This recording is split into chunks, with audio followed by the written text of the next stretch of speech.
Türkmenistan Halk Konseyi Başkanı ve Türkmen halkı milli lideri Gurbanguly Berdimuhamedov, Avusturya'nın başkenti Viyana'da temaslarda bulundu. Ziyarette enerji güvenliği ve yeşil dönüşüm başlıkları öne çıktı. Şimdi bu ziyaretin ayrıntılarını da alacağız. Uğur Sami Gezer karşımızda.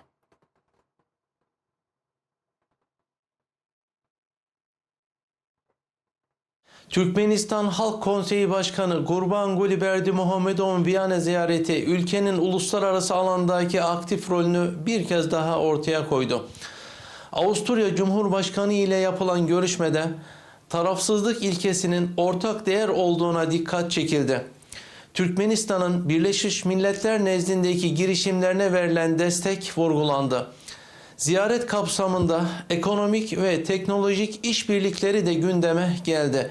Yeşil enerji, yapay zeka ve dijitalleşme alanlarında ortak projeler masaya yatırıldı. Ziyaretin en dikkat çeken başlıklarından biri ise enerji oldu.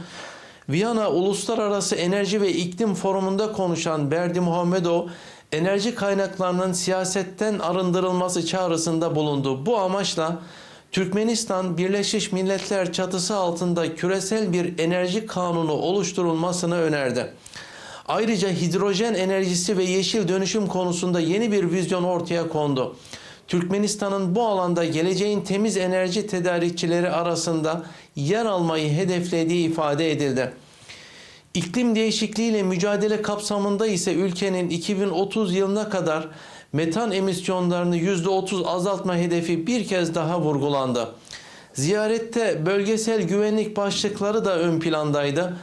Medya mensuplarının sorularını yanıtlayan Gurbanguly Berdimuhamedov, Hazar bölgesinde herhangi bir askeri hareketliliğin kabul edilemez olduğunu vurguladı. Tüm sorunların ancak diplomasi ve diyalog yoluyla çözülebileceğini ifade etti.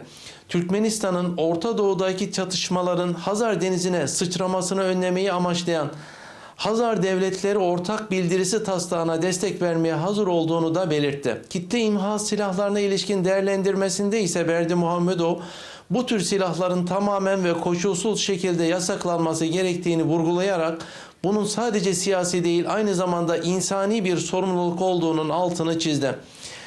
Türkmenistan'ın Viyana temasları küresel barış, enerji güvenliği ve bölgesel istikrar başlıklarında verdiği güçlü mesajlarla dikkat çekti diyelim. Sözü yeniden merkeze bırakalım.